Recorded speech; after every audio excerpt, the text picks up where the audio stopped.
back to the channel. We are at a familiar place, Jester Park. I think got 2 or 3 videos here already. Not sure in this particular spot or just where exactly. I know I camped here once. That's besides the point. Jester, another local favorite in general of mine. However, it does have much shorter hours in the winter season. I think dusk is when the park closes. So, you know, basically 4 to 5 o'clock for several months, and then once the season opens back up, you know, it's open to like 10:30 at night, something like that. So don't do a lot here in the winter time unless it's in the middle of the day, as we are today. And let's see.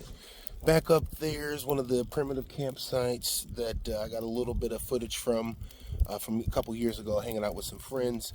And then let's see, way back up in there is actually where we did the overnighter in the walking campsite. We do a lot here. Fished a lot here. There's a lot to do here. Tons of trails, and it's an equestrian park, 2 minutes outside the city. So that makes sense. All of our horses have a place to go now. So this particular section that I'm in is generally looks this way. Obviously, it's green in the springtime, but is known to flood. This is still part of the lake bed area technically. So basically, all summer this was almost cut off for, gosh, I want to say 4 to 6 weeks, something like that. So not all summer, but for a lot of summer, a lot of the summertime, this whole area was underwater several feet, all the way up to the top of the road where we came in at the park and viewed down into the lake. It was like maybe 5 to 10 feet away from the top of that road. So tons of water this year. Looks like they've gotten back down in here since then, and they're doing some rehabbing. They're fixing up the areas. This section here is one of my faves. I've hung here several times, just myself, or me and the wife even like to come here occasionally and hang out. We got these fire pits built in down here, or built in. They're placed down here, and so it's a good time to hang out. Definitely in the summertime, catch some beautiful sunsets. Let's see, can you catch this? This area over here in the middle of the lake is totally built up from sediment over the years when the lake was made. This is a Army Corps engineer project, and has become a protected wildlife habitat. Some bit of a controversy whether or not people want them to dredge out the lake so it doesn't fill in, but that's basically what Saylorville Lake is doing. And if I haven't, what's that? What's my camera? And if I haven't already mentioned, Jester Park is on Saylorville Lake, and it's slowly but surely filling in with sediment. So I'm sure it'll be 100 years before it's really a problem for me, especially since I don't even have a damn boat at this point in my life. So not a big deal as long as the nature keeps naturing. I appreciate the space they created here for us. So yeah, we are just chilling out today. First day of the year, have the day off. The weather is mildly okay, very windy. Got cold all of a sudden, just right around 30 degrees for the whole day. And I just wanted to get out here, enjoy it, get the fire pits going, test my tarp skills, keep my tarp skills sharp for the new year. A pretty decent plow point. You see, I had to rearrange it 2 different ways. It was just too much wind coming at me. So, are those running again? Sheesh. So yeah, got the tarp reconfigured. Now we're nice and cozy out of the wind. Got the fires going. We'll have some wings on naturally here shortly enough. And we're just here to hang out and chill, have a good time today. Not doing anything too special. Okay, I can't tell you how terribly muddy it is down here, though. I hope I'll be able to drive out, but it is some weird clay mud mix first few inches on top of down here. I never really noticed that. So that's great. The car's got lots of mud in it, so we'll see how that works out. We got the tarp anchored into the car. Look at that tarp job, that tie-off job, nice. But then your zoom out a little bit, then your classic plow point here, huh? Gotta say, I'm getting better and better at this particular style of plow point. And this tarp even, I haven't set up its full potential, the 10 by 10 plow tarp. I've always capped it off at the second tie down and created like a shelf right here. It's kind of a bit of an overhang. I don't really know why, but I just thought it looked cool, I guess. So, but just want to use the 2 poles, excellent plow point. So yeah, this is us for the next few hours. Probably need to make sure I have stakes up and Wheels turning right around 5 p.m. So let's watch this fire burn. Let's drink these beers and let's enjoy this nature. Don't know if I don't know if you noticed, I have these sawdust bricks that work great in just about any of the fire pits that I put them in. But the drawback is the hot embers that rain off of them, as the fact that they're compressed sawdust. So a bit of a drawback. I definitely suggest using these more for wood stoves, as I was initially. But they work. They're great to have. They, basically will keep just fine. You can keep them inside the house. You don't have to worry about a lot of bugs and issues you do with regular firewood. So it's great to have these on hand for emergency purposes. So, all right, coals are almost done, or almost ready. Stay tuned.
Sun popped out on us.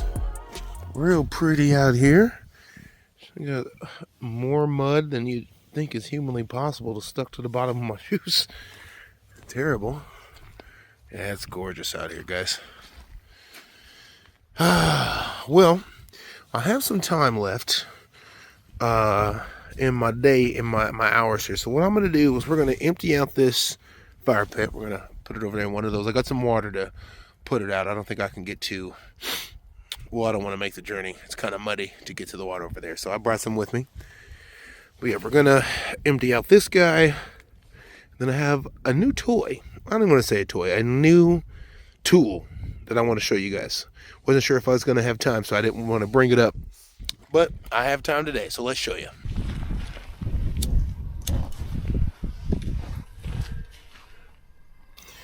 We got ourselves the Ignite fire can. They're basic. They're a ground level entry model.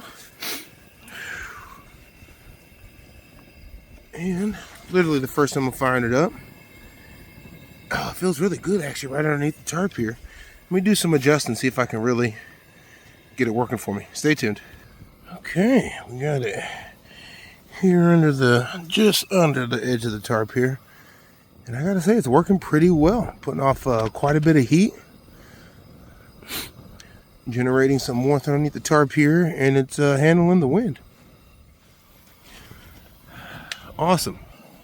Now, I mainly got this because of the droughts that we seem to be in every year. No matter how many times it floods, droughts come back around.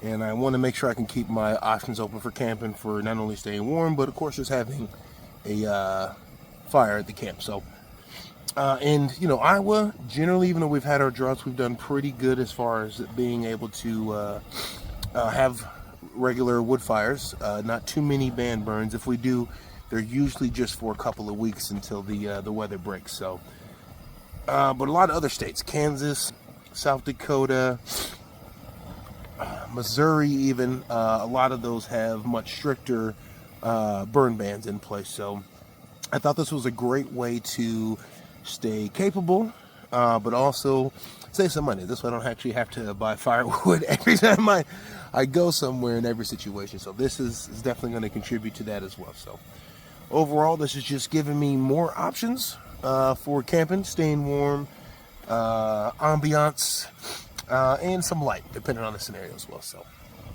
that's a new tool, the Ignite Fire Can. I think it's going to be a welcomed addition to the arsenal. Stay tuned. All right, we got ourselves one more brew. Just a little bit of sunlight left here. Sun cracking through, looking beautiful. Let's hang out a little bit more, and then we'll pack up and get going, huh? Stay tuned.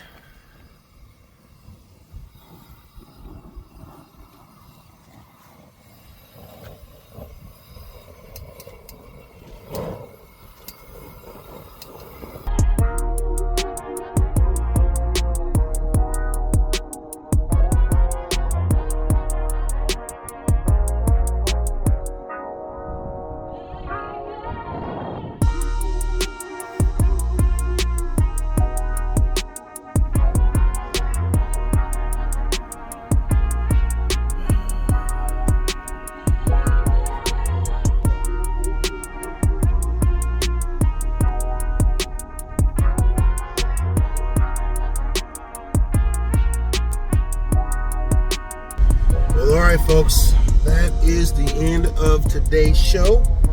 Nice little quick trip out to Jester Park, a little lunch by the lake, testing out some new equipment.